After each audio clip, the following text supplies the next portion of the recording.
Full News Headquarters.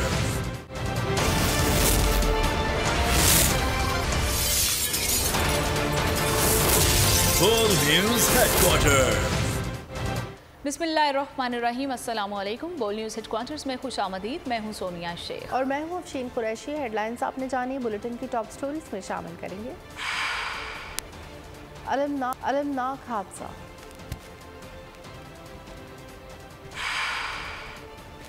हादसा या तखरीबकारी, पाक फौज आगे आगे, नाअहली पर खुशियाँ, निगरां वज़ीर आज़म के लिए नाम शॉर्ट लिस्ट, कौमी टीम भारत जाएगी और रिजवाना की तबीयत में बेहतरी। बुलेटिन का आगाज करेंगे और सबसे पहले आपको बताएंगे कि कराची से हवेलियां जाने वाली हज़ारा एक्सप्रेस खौफनाक हादसे का शिकार हो गई। नवाबशाह में सरहाड़ी रेलवे स्टेशन के करीब ट्रेन की 10 बोगियां पटरी से उतरकर उलट गई। मुतादिद अफराद मौके पर ही जान की बाजी हार गए और वज़ीर आला सिंध के मुताबिक 30 अफराद जाँ बहक हो गए हैं, 110 अफराद जख्मी हैं। हादसे के बाद अप एंड डाउन ट्रैक पर तमाम ट्रेनों की आमदरफ्त मुअत्तल कर दी गई है और जख्मियों को नवाबशाह हॉस्पिटल मुंतकिल कर दिया गया है। बेशतर जख्मियों की हालत तशवीशनाक बताई जा रही है।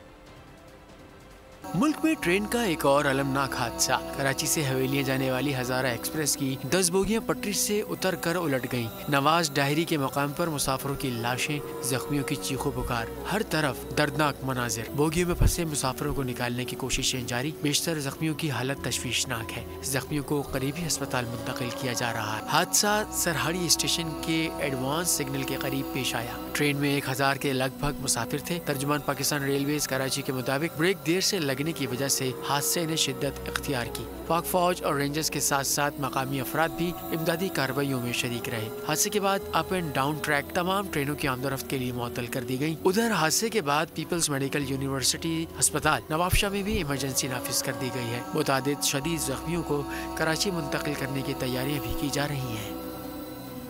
सरहाड़ी रेलवे स्टेशन के करीब ट्रेन हादसे की वजह सामने आ गई। रेलवे ट्रैक को लकड़ी के जरिए तोड़ा गया था। ट्रेन गुजरने के दौरान लकड़ी टूटने से हादसा पेश आया। रेलवे हुकाम ने ताहाल सोशल मीडिया पर चलने वाली खबर की तरदीद नहीं की है। सोशल मीडिया पर चलने वाले फुटेज में वाज़ेह तौर पर देखा जा सकता है कि पटरी को लकड़ी लगाकर जोड़ा गया। पाकिस्तान जिंदाबाद। ये है ट्रेन का असल हादसा। ये लकड़ी टूटी है। अब 2 ट्रेन को जोड़ने के लिए लकड़ी लगाई गई है, जोड़ने के लिए। पाकिस्तान जिंदाबाद। ये सिंध हमारी। ये है वकूआ। ये ना टूटती लकड़ी और ये डब्बा कल्टी ना होता। अब ये देखिए, नजर आ रही है आपको, ये लकड़ी है। अब 2 ट्रेन को जोड़ने के लिए लकड़ी लगाई गई है, जोड़ने के लिए। पाकिस्तान जिंदाबाद। ये सिंध हमारी। ये है वकूआ। ये ना टूटती लकड़ी और ये डब्बा कल्टी ना होता। रेल हादसे के बाद ट्रैक की बहाली का काम जारी है। रेलवे का कराची से पंजाब जाने वाला ट्रैक नवाबशाह तक मुअत्तल है। रेलगाड़ियों को मुख्तलिफ मकामात पर रोक लिया गया है। मुतादिद ट्रेनें ताखीर का शिकार हैं। पाक बिजनेस, कराची, मिल्लत, तेजगांव, इलामा इकबाल, जिक्रिया एक्सप्रेस भी ताखीर का शिकार है। फरीद एक्सप्रेस, ग्रीन लाइन, फाइबर मील और सखर एक्सप्रेस भी कई घंटे लेट है। Rehman Baba, Pakistan express, Karakoram, green line, Hazara express और शालीमार भी ताखीर का शिकार हैं। मुसाफिरों को शदीद मुश्किल का सामना है और ट्रैक क्लियर होने पर ही ऑपरेशन बहाल हो सकेगा। हज़ारा एक्सप्रेस को पेश आने वाले अलमनाक हादसे ने कई घरों के चिराग गुल कर दिए। किसी ने अपना भाई खोया तो किसी ने अपनी बीवी, किसी का शौहर चला गया तो किसी के बच्चे दुनिया से रुखसत हो गए। लोग अपने प्यारों की तलाश में अस्पताल में मौजूद हैं। 3 अफराद जिनकी डेड बॉडी मिल चुकी है, जिनमें से 2 अभी तक लापता है। सारी सहूलत मिल गई है तो मैं तकरीबन 4:30 बजे से यहाँ पे मौजूद हूँ। अभी टाइम देखोगे, एम्बुलेंस होता तो क्यों नहीं मिलता। हमारे को पता चला, घर वालों ने फ़ोन किया कि भाई हमारा एक्सीडेंट है, एक भाई 2 बच्चे पट्टी पे शहीद हो गए हैं और एक बच्चा जख्मी सूरत हाल में लेके आए थे प्रिंस हॉस्पिटल और एक बॉडी अभी तक मिल नहीं रही जो हमारा साथ आ रहा था घर वालों का। सही तब आप नवाबशाह से ताल्लुकात है, बच्चे हमारे गए थे कंदोआदम, वहाँ से उसके भाई उसको साथ लेके आ रहा था। सही तो आज रास्ते में अचानक हादसा हुआ। हादसे के दौरान मतलब जिसमें हमारे 1-2 बच्चे शहीद हो गए। हज़ारा एक्सप्रेस को हादसा पेश आने के बाद मुकामी लोगों ने अपनी मदद के तहत इमदादी कार्रवाइयाँ शुरू की।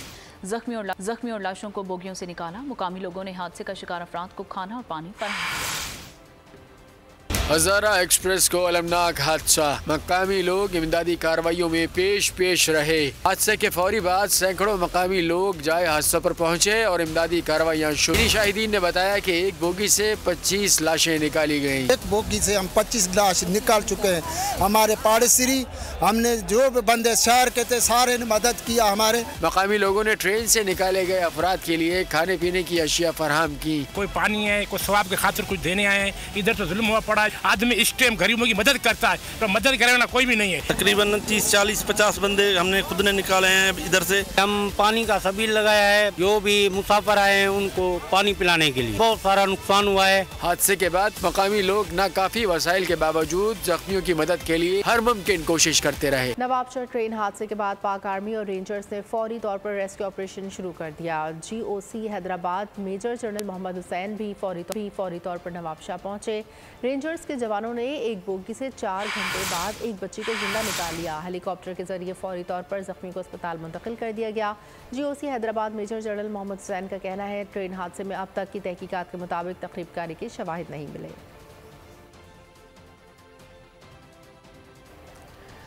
रेलवे तहकीकात के बाद हादसे की असल वजह सामने आएगी। नवाबशाह ट्रेन हादसे के बाद पाक आर्मी और रेंजर्स ने फौरी तौर पर रेस्क्यू ऑपरेशन शुरू कर दिया। GOC Hyderabad major general Mohammad Hussain भी फौरी तौर पर नवाबशाह पहुंचे। रेंजर्स के जवानों ने एक बोगी से 4 घंटे बाद एक बच्ची को जिंदा निकाल लिया।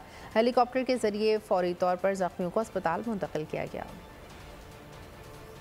जो अभी तक की प्रिलिमिनरी इनिशियल इन्वेस्टिगेशन है उसके मुताबिक कोई तकरीबकारी नहीं थी, ना कोई दहशतगर्दी का ये मामला है। मोस्ट प्रॉब्ली शायद कोई टेक्निकल इसकी इशू हो सकती है वजूहात। वो रेलवे अथॉरिटीज़ अपनी इंक्वायरी करेंगी, जो उनकी तंजीमी होती है इंक्वायरी है, उसमें पता चलेगा कि हादसे की क्या वजह है और हादसे की वजह मालूम होनी चाहिए ताकि आइंदा इस तरह के हादसा से बचा जा सके। ये 10 बोगी है जो डिरेल हुई थी और उनमें से लोगों को निकालना जहाँ जहाँ पे लोग फंसे हुए थे, तो इसमें रेस्क्यू 1112 ने बड़ा अच्छा किरदार अदा किया। रेंजर्स फौज के जो जवान पहुंचे उन्होंने फौरी तौर पर बोगियों से निकाला जहाँ जहाँ से निकाल सकते थे और जख्मियों को जल्द से जल्द जो है वो फर्स्ट एड दी गई और उनको अस्पताल पहुंचाया गया। अल्लाह का शुक्र है कि सबकी जान बच गई है। जो जख्मी थे उनमें कोई क्रिटिकल नहीं है इंशाल्लाह। जिनकी डेथ हो गई अल्लाह ताला उनको जवारे रहमत में जगह अता फरमाए। वज़ीर रेलवे साद रफीक ने कहा है कि नवाबशाह ट्रेन हादसा तकरीबकारी भी हो सकती है और मैकेनिकल फॉल्ट भी हो सकता है।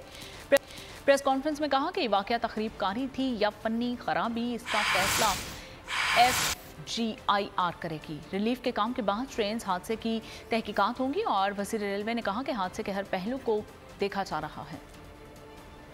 जब तक हम जायज़ा नहीं ले लेते कि ये फॉल्ट टेक्निकल है या खुदा न खास्ता कोई तकरीबकारी है या कोई शरारत है या एक्सीडेंट है और उसकी जो भी वजह है, इस पर हम कोई बात अथॉरिटी से नहीं कर रहे ताकि कोई कयास राई न की जाए। यहाँ पे ट्रैक जो है वो बिल्कुल फिट है, वहाँ पे कोई इंजीनियरिंग रिस्ट्रिक्शन नहीं है। ड्राइवर का ये बयान है कि वो 50 के करीब गाड़ी को 45-50 के करीब चला रहा था। इसको काउंटर चेक करना पड़ेगा। उसके लिए FGIR हादसे के फौरन बाद लाहौर से रवाना हो चुके हैं जो इन्वेस्टिगेशन करेंगे। आगे बढ़ते हैं, आपको बताएं खाने काबा के मॉडल वाली घड़ी नवाज शरीफ ने नहीं बेची। नवाज शरीफ न छुपा, न बीमारी का बहाना बनाया और ना ही इसने सर पर टॉप पहना। शहबाज शरीफ का कसूर में जलसे से खिताब, कहा नवाज शरीफ को नाअहल किया गया तो खुशियां मनाई गई। अब सब देख रहे हैं खुशियां मनाने वालों के साथ क्या हुआ। शहबाज शरीफ ने कहा हम पर इल्ज़ाम है कि रिश्वत के तौर पर लैपटॉप दे रहे हैं। तलबा को लैपटॉप नहीं तो क्या क्लाशनकोफ दूं। चेयरमैन PTI ने CPAC का नाम बदलने की कोशिश की। अगला वज़ीर आज़म नवाज शरीफ होगा और इस मुल्क की खिदमत करेगा। की घड़ी नवाज शरीफ ने दुबई में तो नहीं बेची थी। नवाज शरीफ सर पे टोप पहन कर नहीं भागा, बीमारी का बहाना नहीं बनाया और उस वक्त ये उछल के कहते थे खुशियां करो, मिठाई बांटो। नवाज शरीफ डिस्क्वालीफाई हो गया कि चीन के साथ हमारे ताल्लुकात को उसको तबाह कर दिया उस हुकूमत ने। मुझ पर जब ये इल्जाम लगता था कि ये नौजवान बच्चों और बच्चियों को लैपटॉप वोट लेने के लिए रिश्वत दे रहा है, लैपटॉप ना दूं तो क्या इनको क्लाशनकोफ दूं मैं कि वो शख्स जिसने इतनी ईमानदारी से और खलूस से इस कौम की खिदमत की, साकिब निसार और उसके साथी टोले ने पनामा में उनको मौका नहीं मिला तो फिर अकामा में सजा दिलवाई। निगरान वज़ीर-ए-आज़म के लिए साबिक वज़ीर ख़जाना हफीज़ शेख और एक रिटायर्ड जज के नाम शॉर्ट लिस्ट कर दिए गए हैं। वफाकी वज़ीर दाखिला राम कनाउल्लाह ने बता दिया। निजी चैनल से बातचीत करते हुए कहा कि शॉर्ट लिस्ट होने वालों में इसहाक डार और शाहिद खाकान अब्बासी के नाम शामिल नहीं है। उन्होंने मज़ीद कहा कि मंगल या बुध तक निगरान वज़ीर-ए-आज़म के नाम का फैसला हो जाएगा। जो सेगमेंट ऑफ सोसाइटी है उसमें से है और ये नाम जो है ये किसी ने किसी नाम के ऊपर कोई ऐसा जो है वो कोई पोजीशन नहीं ली होगी। शॉर्ट लिस्ट में तो नाम उनका है नहीं। जब इसहाक डार साहब का नाम आया तो उसी के ऊपर तो ये फिर सारे एतराज़ात और इशारा हुआ था कि न्यूट्रल आदमी जो होना चाहिए। मैं शाहिद खाकान अब्बासी साहब को न्यूट्रल नहीं समझता। मेरा नहीं ख्याल कि शाहिद खाकान अब्बासी साहब का नाम शामिल। अगर तो ये फैसला है कि सियासी लोग है वो केयरटेकर सेटअप में आ सकते हैं फिर तो बन सकते हैं। फिर इसहाक डार साहब भी बन सकते हैं, शाहिद खाकान अब्बासी साहब भी बन सकते हैं। लेकिन ये नाम तो घूम रहे हैं लेकिन फैसला जो है वो मेरा ख्याल है कि मंगल बुध तक जो है वो सामने आ जाएगा। वफाकी वज़ीर इत्तलात मरीम औरंगज़ेब ने कहा है कि निगरान वज़ीर-ए-आज़म के लिए मुशावरत जारी है। जो भी फैसला होगा उसका ऐलान होगा। मजलिस हमारी कौमी फरीज़ा था। इलेक्शन कराना इलेक्शन कमीशन की जिम्मेदारी है। 3 माह में इलेक्शन होंगे। आइंदा इलेक्शन नून लीग नवाज शरीफ की क़यादत में कामयाब होगी। निगरान वजीर आजम को अपॉइंट करना शावरत जारी है। इंशाअल्लाह जो भी फैसला उन दोनों के दरमियान होगा उसका पाकिस्तान की आवाम के सामने ऐलान होगा। एक कौमी फरीजा था कि एक सेंसस हो गया। इलेक्शन जो है वो इलेक्शन कमीशन की जिम्मेदारी है। 3 महीने में इलेक्शन होने हैं। अगला इलेक्शन इंशाअल्लाह पाकिस्तान मुस्लिम लीग नून मोहम्मद नवाज शरीफ की क़यादत में पाकिस्तान की आवाम के पास जाएगी। मास्टर माइंड जो है वो मिस्टर इमरान खान साहब थे, वो हमने देखा। तो जो पेट्रोल बम गिरा कर गए मार्च 2022 में IMF के प्रोग्राम को, अपने किए हुए प्रोग्राम को, मईशत को तबाह करके क्यों IMF के प्रोग्राम में गए? क्योंकि मईशत को तबाह किया और उसके बाद IMF के प्रोग्राम, अपने किए हुए प्रोग्राम को सस्पेंड किया। ये महंगाई का बम भी उन्होंने गिराया। जो ट्रेन का इंसिडेंट हुआ है बहुत ही अफसोसनाक और दिल खराश वाकया है। उनके लिए भी दुआ करती हूँ, उनके सब्र के लिए भी दुआ करती हूँ। इसके साथ साथ तहकीक का आगाज कर दिया है और उन्होंने कहा है कि मैं उसको पब्लिक करूँगा कि इसकी क्या वजह है। पीपल्स पार्टी ने निगरान वज़ीर आला सिंध के लिए 2 नाम दे दिए हैं। पीपल्स पार्टी ने retired chief secretary Mumtaz Shah और जस्टिस रिटायर्ड मकबूल के नाम दिए हैं। MQM ने निगरान वज़ीर आला के लिए शुएब सिद्दीकी का नाम फाइनल कर लिया है और opposition leader Rana Ansar opposition रहनुमाओं को नाम पर कायल करने के लिए राबतों में मसरूफ़ हैं। शुएब सिद्दीकी को वज़ीर आला बनाने के लिए MQM ने वफाकी हुकूमत और वज़ीर आज़म शहबाज शरीफ से भी राबते किए हैं। पीपल्स पार्टी ने जल्द अज जल्द इंतखाबात के इनेकाद की ख्वाहिश जाहिर कर दी। रहनुमा पीपल्स पार्टी फैसल करीम कुंडी ने कहा, इलेक्शन जल्द अज जल्द होना चाहिए। सियासतदानों जमातों को अवाम को तो सामना करना है। चोर दरवाजे से इक़्तिदार में नहीं आ सकते, इक़्तिदार में अवाम के ज़रिए ही आना है। मैं आज भी ये कहता हूँ कि पास होने के बाद इलेक्शन को जो है वो जल्द अज जल्द होने चाहिए। सियासतदानों को और पॉलिटिकल पार्टीज को राय फरार इख्तियार नहीं करना चाहिए। आपने इस आवाम का सामना करना है। आप कभी भी चोर दरवाजे से या किसी और दरवाजों से नहीं आ सकते। आपने आवाम के जरिए आना है। इस पूरे पॉलिटिकल सीनियरों जो हमारी सब इनसर्टेनिटी बनी हुई है उसका वाहिद हल यही है कि फ्री एंड फेयर इलेक्शंस हों, जिसको पाकिस्तान की अवाम मैंडेट दे। नई पार्लियामेंट है, नई हुकूमत है और इस मुल्क को आगे लेकर चले और हमें जो IMF का जो है जंगल है उससे आज़ाद होने के लिए हुकूमत को और अपोजिशन को बैठकर चार्टर ऑफ इकोनॉमी करना चाहिए ताकि पाकिस्तान की अवाम को और पाकिस्तान को हम IMF के जंगल से। सोशल मीडिया पर अटक जेल की जाली वीडियो का भांडा फूट गया है। DPO का कहना है कि जेल के बाहर कोई एहतजाज करने नहीं आया, सब कुछ मामूल के मुताबिक है। बोर्ड के नुमाइंदे हाफिज खलील अहमद की जानिब से बनाई गई वीडियो भी अटक जेल के बाहर या करीब कोई एहतजाज नजर नहीं आया। चेयरमैन PTI को अटक से अडियाला जेल मुंतकिल करने का फैसला। चेयरमैन PTI को B क्लास दी जाएगी। महकमे दाखिला पंजाब ने चेयरमैन PTI को जेल में B क्लास देने की मंजूरी दे दी। चेयरमैन PTI की मुंतकली से पहले अडियाला जेल की सिक्योरिटी चेयरमैन PTI को अडियाला जेल में B क्लास में रखेंगे। अटक जेल में A और B क्लास की सहूलत नहीं है। महकमा दाखिला पंजाब ने चेयरमैन PTI को जेल में B क्लास देने की मंजूरी दे दी। चेयरमैन PTI को जेल में हफ्ते में 1 रोज फैमिली से मुलाकात की इजाजत होगी। अडियाला जेल के बाहर सिक्योरिटी भी सख्त है। चेयरमैन PTI ने पहली रात अटक जेल में गुजारी। साबिक वजीर आजम को आम कैदियों जैसी सहूलियात दी गयी। C क्लास की बारिक में इन्हें रात को कैदियों का खाना, सुबह का नाश्ता और दोपहर का खाना दिया गया। गुज़िश्ता रोज चेयरमैन PTI को जवान पार्क से गिरफ्तार करके अटक जेल मुंतकिल किया गया था। मेडिकल टीम ने जेल में तिब्बी मुआयना करके इन्हें मुकम्मल फिट करार दिया था। इस्लामाबाद की सेशन कोर्ट ने चेयरमैन PTI को 3 साल कैद की सजा सुनाई थी। चेयरमैन PTI को कानूनी तरीके से सजा हुई है, वो इसका सामना करें। वफाकी वजीर कानून आजम नज़ीर तारड़ का मशवरा।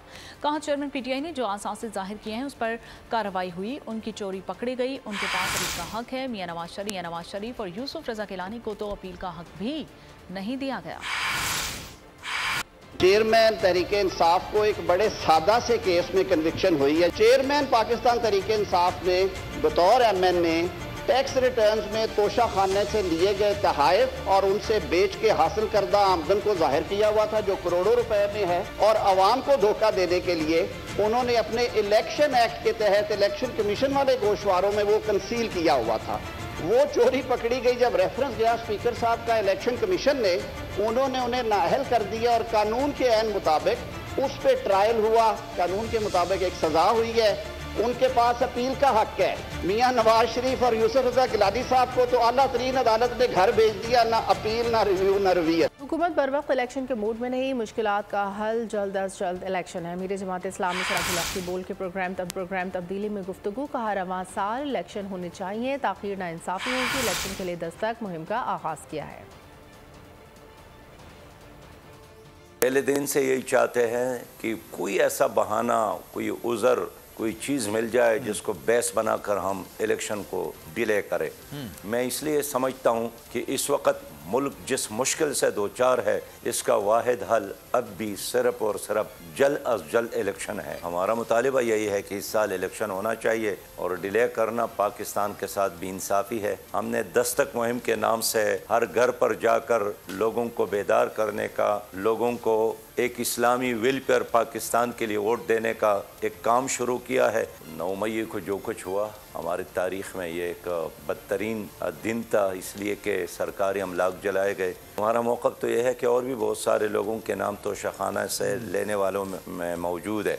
एक पूरा लिस्ट है जिसमें तमाम साबिक हुक्मरानों के नाम, मौजूदा हुक्मरानों के नाम है, तो क्यों न सबका ऑडिट किया जाए। यहाँ आपको बताएं कि खेलों को सियासत की नज़र करने की भारतीय साजिश फिर नाकाम हो गई है। पाकिस्तान का क्रिकेट टीम को भारत भेजने का फैसला, और तर्जुमान दफ्तर खारजा का कहना है कि पाकिस्तान मुतवातिर कहता है कि खेलों को सियासत की नज़र नहीं करना चाहिए, तो पाकिस्तान का फैसला तामीरी और जिम्मेदाराना रवैये की इक्कासी है, जबकि भारत का रवैया मुतासिबाना है।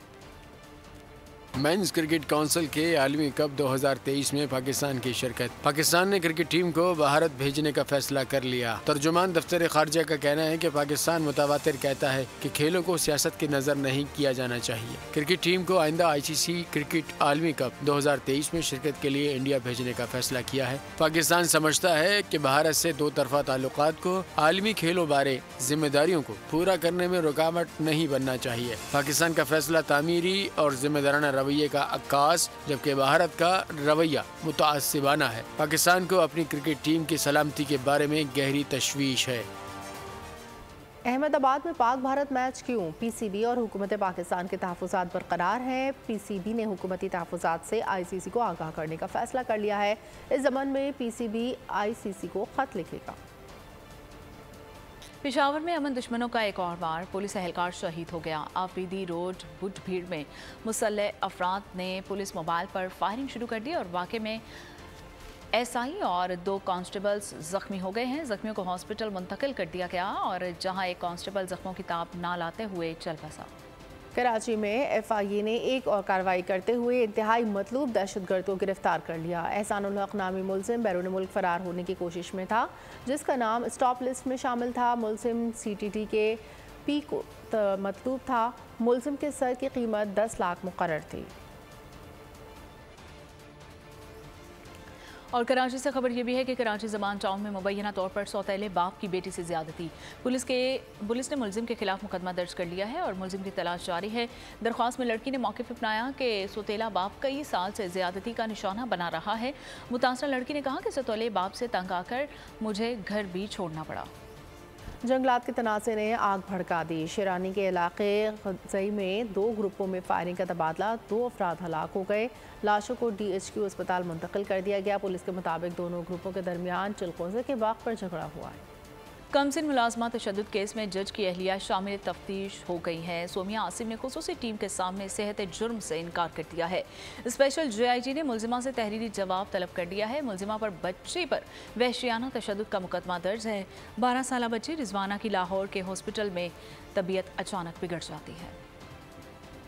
अस्पताल के बिस्तर पर बेसुध लेटी नन्ही रिजवाना ताहाल इंसाफ की मुंतजर, आंखें जुल्म की दास्तान सुना रही हैं। कमसिन मुलाजमा तशद्दुद केस में जज की अहलिया शामिल तफ्तीश हो गयी। सोमिया आसिम ने खुसूसी टीम के सामने सेहत जुर्म से इनकार कर दिया। बयान में कहा, बच्ची हमारे घर पर काम ही नहीं करती थी, तशद्दुद नहीं किया, इसे स्किन एलर्जी थी, सर पर चोट कैसे लगी मालूम नहीं। खातून ने मजीद कहा, इस खानदान के 10 बच्चे हैं, एक बच्ची अपने पास रखकर इनकी मदद कर रहे थे। इमदाद के तौर पर अब तक 60,000 रुपए दे चुके हैं। स्पेशल JIT ने मुलजिमा से तहरीरी जवाब तलब कर लिया। मुलजिमा सोमिया आसिम 7 अगस्त तक हिफाजती जमानत पर है। 12 साला बच्ची का लाहौर के अस्पताल में इलाज जारी है। ऑक्सीजन हटा दी गई, वार्ड मुंतकिल करने का फैसला न हो सका। मजीद 2 दिन ICU में रखा जाएगा। डॉक्टरों के मुताबिक बच्ची की मुतअद्दिद हड्डियां टूटी हुई हैं और जिस्म पर गहरे घाव हैं। जिस्म में इन्फेक्शन में कमी के बाद बाजू की सर्जरी की जाएगी। मुल्क भर में बलाई और वस्ती पंजाब और बलाई सिंध में सैलाब की सूरत हाल। मुजफ्फरगढ़, रोजान, सोबतपुर, बहावलनगर, साहुका, हारूनाबाद, उकाड़ा, पाकपतन, खानपुर, मंजनाबाद में सैलाब से नशेबी और कच्चे के इलाके ज़ेरे आब। खड़ी फसलें तबाह हो गईं। पीर महल दरियाए रावी और कश्मीर के दरियाए सिंध गोडू बैराज में सैलाबी सूरत हाल ख़त्म हो गई। नकल मकानी करने वाले लोगों को वापस घरों को लौटने का ऐलान कर दिया गया। मुजफ्फरगढ़ में दरिया चनाब से मुल्हिका बस्तियाँ सैलाबी पानी की नज़र, सैलाब मुतासरीन नकल मकानी करके खुले आसमान तले बैठ गए। न खाना, न पानी, न सर छुपाने का ठिकाना। रुझान में पानी की सतह बुलंद, कच्चा डूब गया। लोगों की नकल मकानी शुरू हो गई। गुज़िश्ता 10 दिनों से जिला सोहबतपुर के 6 देहात ताहाल ज़ेरे आब हैं। मुतासरीन को पीने का साफ पानी और मेडिकल की सहूलियात मैसर नहीं। बहावलनगर में दरिया सतलुज की हदूद में निचले दर्जे का सैलाब। तोकीरा कारपेट रोड में शिगाफ से जमीनी रास्ता मुनक़ता। लोगों को मुश्किलात, मुतासरीन को खुराक की किल्लत का सामना। साहुका में मुतासरीन और जानवर बीमार हो गए, इंतजामिया गायब है। उकाड़ा में माड़ी पटन पर 70,000 क्यूसिक का सैलाबी रेला। मुल्हिका आबादियाँ ज़ेरे आब आ गयी। हारूनाबाद में सैलाब से सीम नाले बिफर गए। कई एकड़ पर खड़ी फसलें ज़ेरे आब आ गयी। काश्तकार शदीद परेशानी का शिकार हैं। पाकपतन में कई एकड़ पर खड़ी फसलें मुतादिद मकानात गिर गए। खानपुर, दरिया सिंध, चांचड़ शरीफ के मकाम पर दरियाए कटाव, कई बस्तियाँ ज़ेरे आब आ गयी। कोट DG में बारिश के बाद अब तक मुतादिद इलाके पानी में हैं। मंचनाबाद में मुतादिद इलाके ज़ेरे आब, फसलें तबाह। लड़काना में दरिया सिंध में सैलाब के बाइस कच्चा ज़ेरे आब। कश्मीर के दरियाए सिंध गुड्डू बैराज में सैलाबी सूरत हाल खत्म हो गई। नकल मकानी करने वाले लोगों को वापस घरों को लौटने का ऐलान कर दिया गया। पीर महल दरियाए रावी हेड सदहानाई पर सैलाबी रेले का जोर कम हो गया। लाहौर चैम्बर ऑफ कॉमर्स के वफ़द ने जिना हाउस का दौरा किया। शुरा ने कहा कि कौमी विरसे की हालत देखकर इंतहाई दुख है। शोहदा की यादगारों की बेहुरमती करना किसी भी लिहाज से नाकाबिल मुआफ़ी है। हमने आज यहाँ विज़िट किया और दिल खून के आंसू रो रहा है कि कायद-ए-आज़म के इस घर का हमने क्या हाल किया। हम कैसी कौम हैं कि हमने इस मुल्क के लिए कुर्बानियाँ देने वालों को भुला दिया और अपने चंद लोगों के ज़ाती मफादात की खातर हमने इस कदर इस मुल्क के साथ जुल्म और ज़्यादती किया कि कोई भी मुहिब्बे वतन पाकिस्तानी इसको बर्दाश्त नहीं कर सकता। आज हमें ज़रूरत है कि हम अपने सिपह सलार को मजबूत करें, हम अपनी अफवाज को मजबूत करें। आज हमारी सिर्फ सरहदों पर जंग नहीं है, आज हम मुआशी जंग भी लड़ रहे हैं, आज 6 जनरेशन वार भी लड़ रहे हैं। आज हमें जब ये नागहानी सूरत हाल होती है, अगर कोई तूफ़ान आता है, कोई दरिया बह जाते हैं और समंदर बिफर जाता है तो हमें फ़ौज को बुलाना पड़ता है। आज यहाँ पे अगर जलजला आता है तो फ़ौज को बुलाना पड़ता है। आज कोई दहशत गर्दी होती है तो फ़ौज को बुलाना पड़ता है। कोई नाम नहाद ये सियासतदान और लीडर घरों से नहीं निकलते। आए हम अपने उन शोहदा जो हमारे लिए कुर्बान हो गए, हम पे कुर्बान हो गए, उनको खराजे तहसीन पेश करें और सिपह सलार का साथ दें। हिंदुस्तान की तारीख मुसलमानों के नाहक कत्लेआम और खून से सुर्ख। आज़ादी से लेकर अब तक 93,647 मुस्लिम कश फसादात हो चुके हैं। हिंदुस्तान की तारीख मुसलमानों के खून से सुर्ख। आज़ादी के बाद से 5 लाख से ज़ायद मुसलमान शहीद। तक़सीम हिंद के बाद भारत में 93,647 मुस्लिम कश फसादात हुए। बड़े पैमाने के 16 फसादात में 2.5 लाख के करीब मुसलमान शहीद, जबकि 7 लाख से ज़ायद बेघर हुए। तारीख का सबसे बड़ा हिंदू मुस्लिम फसाद 1992 में अयोध्या में पेश आया। हिंदू इंतहा पसंदों ने बाबरी मस्जिद को शहीद और 3000 से ज्यादा मुसलमानों को शहीद कर डाला। 1979 में बिहार के इलाके भगलपुरा में 9000 से ज्यादा मुसलमानों को शहीद किया गया। 2020 में दिल्ली के मुस्लिम कश फसादात में 150 से ज्यादा मुसलमान शहीद और सैकड़ों जख्मी हुए। अल जजीरा की रिपोर्ट के मुताबिक 2014 के बाद हिंदुस्तान में मुस्लिम मुखालिफ जज्बात में शदीद इजाफा हुआ। मोदी के इक़्तिदार में आने के बाद शहरियत, गाय तहफ़्फ़ुज़, तलाक और हिजाब से मुतालिक दर्जन से ज़ायद मुसलमान मुखालिफ कानून भी बनाए गए। आलमी मीडिया, तंजीमें और अक़वाम मुत्तहिदा कई बार मोदी सरकार के हाथों मुसलमानों पर रियासती जबर की मसम्मत कर चुके हैं। मोदी के दौरा अमरीका के दौरान साबिक़ अमरीकी सदर बराक ओबामा ने मुसलमानों के खिलाफ बढ़ते मसालिम को शदीद तनकीद का निशाना बनाया था। यूनान के दारुल हुकूमत एथेंस में भारतीय सफारत खाने के बाहर मुजाहिरा और फ्रेंड्स ऑफ कश्मीर के तहत एहतजाजी मुजाहिरा किया गया। एथेंस की फ़ज़ा मोदी मुर्दाबाद और भारत मुर्दाबाद के नारों से गूंजती रही और मुजाहिरीन ने 5 अगस्त के इक़दामात की शदीद मज़म्मत की है। इटली के शहर बरीशिया में भी यौम इस्तेहसाल कश्मीर के हवाले से मुजाहिरा किया गया और पाकिस्तानी और कश्मीरी कम्यूनिटी के साथ इटालियन शहरियों ने भी मुजाहिरे में शिरकत की है। गैर मुल्की महाजरीन के लिए इटली का समंदर कब्रिस्तान बन गया। महाजरीन का यूरोप जाने का सिलसिला बंद नहीं हो सका। आज भी इटली जाने वाली 2 कश्तियाँ साहिल से चंद मील के फासले पर डूब गईं। खुशकिस्मती से दोनों कश्तियों पर सवार 57 गैर कानूनी महाजरीन को बचा लिया गया, लेकिन बरवक्त रेस्क्यू ऑपरेशन के बावजूद भी 30 से ज़ायद अफराद लापता हैं। अभी तक 2 बच्चों की लाशें मिल सकी हैं। मरने वाले महाजरीन की कौमियत मुख्तलिफ ममालिक से है। अभी तक बहुत सारे महाजरीन लीबिया और ट्यूनिस से इटली जाते हुए इस समंदर में लुक़मा अजल बन चुके हैं। और बरतानिया में 2 पाकिस्तानी नौजवानों का कत्ल। 24 साला टिकटॉकर महक बुखारी और उनकी वालिदा नसरीन बुखारी 2 नौजवानों के कत्ल की मर्तकब हुई हैं और 1 सितंबर को सज़ा दी जाएगी। अदालत ने फैसला 3 माह के ट्रायल के बाद सुनाया है और फैसला सुनने के बाद माँ बेटी रो पड़ी। मुकदमे में शामिल रेहान का रवा रईस जमाल को भी कसूरवार पाया गया है और जबकि दीगर 4 अफराद को बरी कर दिया गया है। गुज़श्ता साल 11 फरवरी को महक बुखारी ने साथियों समेत कार का पीछा करते हुए हादसे से 2 चार किया, जिसमें साकिब और उसका दोस्त हाशिम हलाक हो गए थे।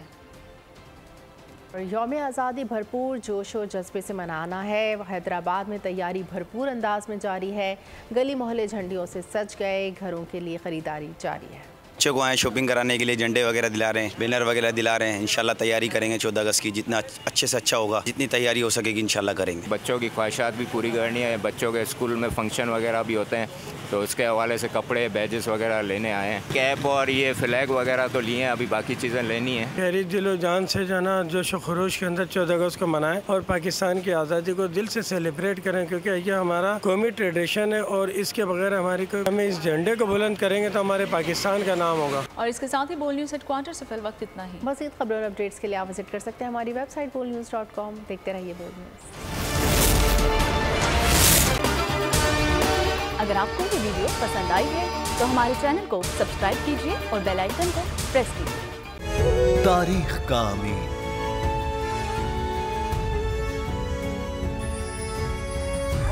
आजादी की अलामत,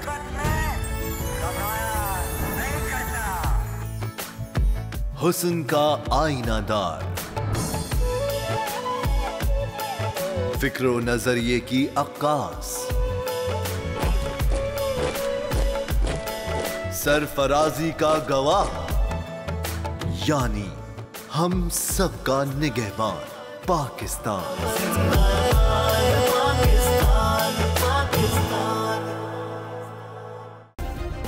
सब्सक्राइब करें और बेल दबाएं ताकि कोई खबर रह न जाए।